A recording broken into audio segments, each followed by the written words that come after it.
हाँ देखिए स्टूडेंट्स, इस वीडियो में हम अगले मॉडल पेपर को लेंगे। वही 170 प्रश्नों की जो मैराथन है हमारी, उसके अंदर पहला प्रश्न है नगरात् बहुदूरम ग्रामांते कवि पश्यति। तो देखो आपने देखा था कि सूची पर्यावरण पाठ में जो कवि इसी उद्देश्य से इस पाठ की रचना कर रहे हैं कि हम महानगरों के शोर शराबे से, प्रदूषण से परेशान हैं, और कवि क्या देख रहा है, क्या कल्पना कर रहा है, गांव के अंदर क्या कल्पना कर रहा है कि गांव में क्या देखा जाता है कि निर्जल नदी वयपुरम, झरने, नदी और तालाब आदि वो यहाँ देख रहा है।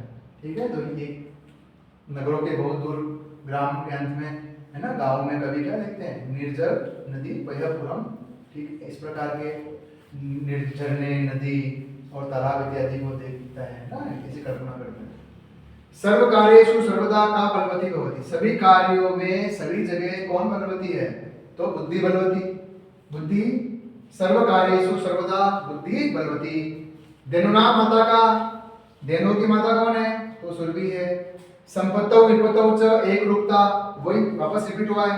संपत्ति और विपत्ति में कौन एक समान होते हैं, तो महान लोग एक समान होते हैं ना, अच्छे दिन और बुरे दिन एक समान होते हैं।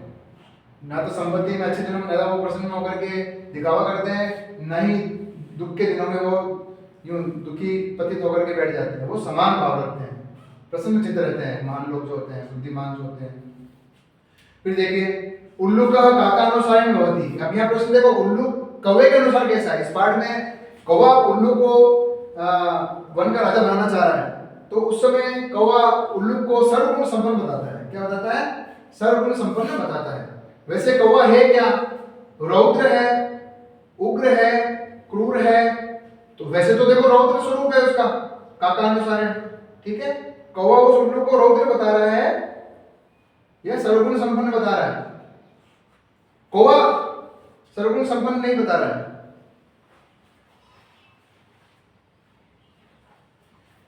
वैसे इसका उत्तर रौद्र होना चाहिए, लेकिन चलिए पाठ के अनुसार, कौवे के अनुसार पूछा जाए तो कौवे के अनुसार तो कौवा कहते हैं सर्वगुण संपन्न है वो, क्योंकि वो उसको बनाना चाह रहा है।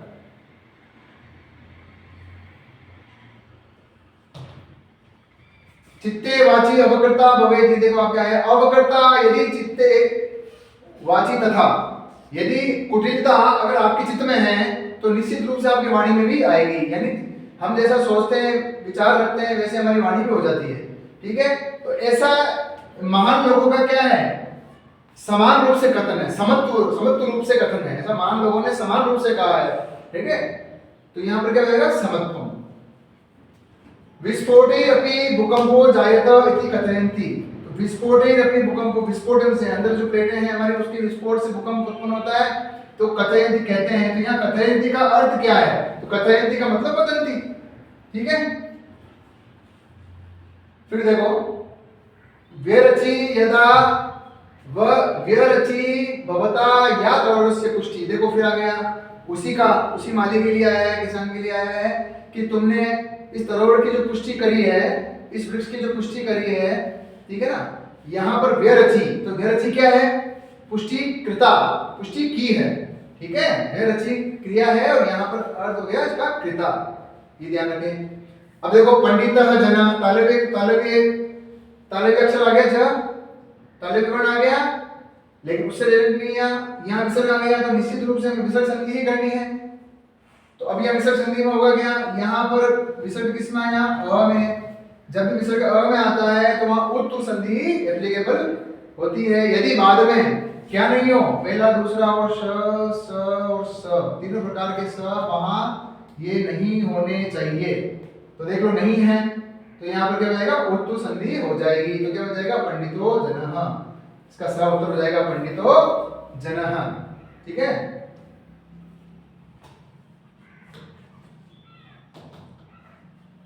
नेक्स्ट सत्तु संधि उदाहरण अस्ति। सत्तु संधि का उदाहरण है, तो सत्तु संधि का उदाहरण क्या होता है, सत्तु में क्या होता है, विसर्ग को क्या होता है, विसर्ग के स्थान पर क्या हो रहा है, स हो रहा है। ठीक है, फिर स में अपने अपने हिसाब से तालव्यकरण और मूर्धन्यकरण हो रहे हैं, तो स के तीनों रूप जब वहां दिखाई दे तो तीनों जगह सत्तु संधि हो सकती है। लेकिन यहाँ पर कह रहा है सत्तु संधि का उदाहरण बताओ, तो आप बताओ यहाँ विसर्ग के स्थान पर स ही हुआ है, तो स कहाँ हो रखा है? ये यही हो रखा है नमस्ते में, नमः धनते, नमः धनते। यहाँ कौन सी हो गई? यहाँ जस्व संधि हो गई। जस्व क्या हो जाएगा? अच प्लस अंत। यहाँ कौन सी हो गई? तदत्र एकम, तो यहाँ पर जस्व संधि हो गई तत् प्लस अत्र, और ये संधि और हो गई यहाँ पर वृद्धि संधि एकम। ठीक है, यहाँ पर तो हो गई जस्व और यहाँ हो गई वृद्धि। ठीक है, दो कई बार एक से अधिक संधि भी हो जाती है, क्योंकि यहाँ तीन पद हो गए, तत् अत्र और एकम। ठीक है, तत् सर्वनाम पद है, अत्र अव्यय पद है और एकम संख्यावाची पद है। ठीक है, तीन पद हो गए तो आपस में संधि हो गई। यहाँ मुख्य संधि तो जस्व संधि हो रही है, और अगर उनको पूछ लिया जाए तो तीनों को बता सकते हैं अपने ज्ञान के हिसाब से। फिर देखिए ऋतु संधि। ऋतु संधि यहां आप देखेंगे ऋतु संधि, तो ऋतु संधि में को क्या हो रहा है? र हो रहा है। कब हो रहा है? जब यहां अ आ नहीं हो, इसके अलावा कोई और हो। तो देखो उदाहरण है, तो ऋतु संधि में र कहां दिखाई दे रहा है? सिंपल सी बात है, उदाहरण पूछा है आपको। सरस त्वयी में स है, यहाँ पर ये ज है, यहाँ पर ये भी ज है, यहाँ पर परई न, तो परई धन न, तो ये आ गया विसर्ग को र, यहाँ र हो रखा है। ठीक है, यहाँ र हो रहा है, ये दिखाना आपको।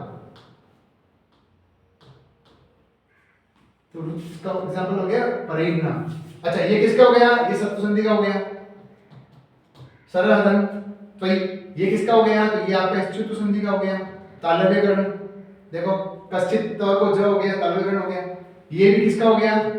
यत् प्लस जलत स्तुतु है, यहाँ भी क्या है? सेम संधि है। यत् जलत में भी सेम संधि है, स्तुतु संधि। दोनों उदाहरण किसके हैं? देखो समानता भी देखो ना, है ना। और यहाँ पर तो सरह है, शब्द है सरह विसर्ग वाला, और इसके आगे त्वयी था तो विसर्ग को स हो गया। इस प्रकार ये एग्जांपल परैन, ऋतु संधि का एग्जांपल परैन। प्रत्यक्षम, प्रत्यक्षम में विग्रह है, तो प्रत्यक्षम समास कौन सा है? अव्ययभाव समास, क्योंकि प्रति क्या है? अव्यय है। तो जब प्रति लग जाता है तो वहां हम क्या करते हैं? दूसरे पद की आवृत्ति कर देते हैं। तो देखो अक्षम अक्षम, अक्षम अक्षम। ठीक है, जैसे हमने बताया प्रतिदिनम, तो बना था दिनम दिनम, प्रतिपलम तो पलम पलम। नेक्स्ट शेष अर्थे विभक्ति भवति, तो शेष अर्थ में कौन सी विभक्ति होती है? शेषे प्रथमा, शेषे षष्ठी। तो यहाँ पर एक श्लोक है शेषे षष्ठी, शेष अर्थ जो शेष बच गए, यानी जब हम सारे कारक पढ़ लेते हैं, सभी कारक जब हम पढ़ लेते हैं, तो फिर लास्ट में से गए शेषे षष्ठी, जो बच गए उसमें षष्ठी लगा दो। ये चलो आपके स्तर का नहीं है, लेकिन फिर भी याद रखो।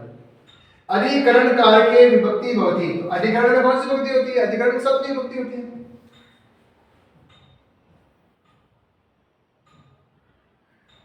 समम योगी विभक्ति भवति। देखो आपको मैंने चार बताए थे, सह, साकम, सार्धम और समम। इन चारों का ही अर्थ होता है साथ, और इनके योग में विभक्ति होती है तृतीया। कौन सी होती है? तृतीया। तो ये चारों याद रखो, सह, साकम, सार्धम, समम, इनके योग में तृतीय विभक्ति होती है। ये वाक्य में जहां भी इनका योग आएगा, जिसके भी साथ बताया जा रहा है, वहां तृतीय विभक्ति लगानी है। अब देखो कंदुकेन क्रीडामः, ये क्रीडामः ही पता चल रहा है कि यहाँ पर कर्ता कौन आएगा? क्रीडामः, उत्तम पुरुष बहुवचन। तो उत्तम पुरुष बहुवचन कर्ता कौन है? अहम, अवाम, वयम। है ही नहीं ऑप्शन। अपि कंदुकेन क्रीडामः, अहम कंदुकेन क्रीडामः, आवाम नहीं, यहाँ पर है ही नहीं। ठीक है, यहाँ एक्चुअली सही ऑप्शन है नहीं, क्रीडामः है, तो यहाँ पर उत्तर आएगा वयम। ठीक है, वयम ऑप्शन में यहाँ नहीं है, हम इसको ही वयम मान के द्वारा ऐड कर देते हैं। चलो ठीक है, नेक्स्ट मोहन 9:08 वादने गच्छति जा रहा है, तो 8 मिनट है, तो 8 मिनट उत्तर है, 8 मिनट उत्तर है, तो अष्टपल, पल मिनट को पल बोलते हैं, मिनट को पल बोलते हैं, तो अष्टपलोत्तर, तो अष्ट उत्तर दिखाई दे रहा है ना, अष्टपलोत्तर 9 वादने 9:08 में। तो इसका सही उत्तर क्या हो गया? ये तो अर्ध सार्ध हो गया, अष्ट सार्ध हो गए, तो छोड़ो 8:30 हो गए, 9 वादन, ये भी नहीं बैठ रहा है। तो अष्टपलोत्तर 9:08। मोहना श्यामः च क्रीडति, रेखांकित पद से शुद्ध रूपम किम। देखो यहाँ पर क्या देखना है, यहाँ पर दो कर्ता है, मोहन और श्याम, दोनों अलग अलग बताए जा रहे हैं, तो दोनों हो गए, तो द्वंद्व समास हो गया, इतरेतर समास हो गया, दोनों को जोड़ेंगे। जैसे माता च पिता च पितरो बना था, माता पितरो बना रहे थे, वैसे ही मोहन श्याम च, तो क्रिया भी द्विवचन की हो जाएगी ना, ये दो वचन, एक और एक द्विवचन हो गया, तो क्रीडा के क्रीडति क्रीडतः, क्रीडति क्रीडतः, इस प्रकार ये अगला होगा। अब देखो हम देखो मैथ प्लस, मैंने हमेशा बताया था जब भी तो आ जाए तो आपको कुछ नहीं करना, उसको तुम लगा के जोड़ देना है तो हो जाएगा मैथ्वम, बस मैथ्वम लवस्व, ठीक है। बालिकावी राष्ट्र गीतम, अब देखो ये गई धातु, मूल रूप से जो गाने की जो मूल धातु तो ये गई होती है, जब इसको आ हो जाता है पहले तो इसको आ बनाएंगे, फिर इसमें तवेत लगाएंगे, तो गातव्य।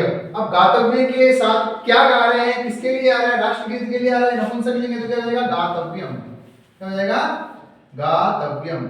जब पीछे कुछ नहीं होता है तो वहां पर हम क्या लगा देते हैं, नीचे लगा के, ठीक है। तान मत्स्यान चिंतयन्ति, तो देखो भक्ष प्लस तुमुन है तो भक्षितुम बनेगा, तुमुन पढ़ के लगा हुआ है, इसमें तो कोई दिक्कत ही नहीं है, बस फिक्स लगा दो आप तो भक्षितुम।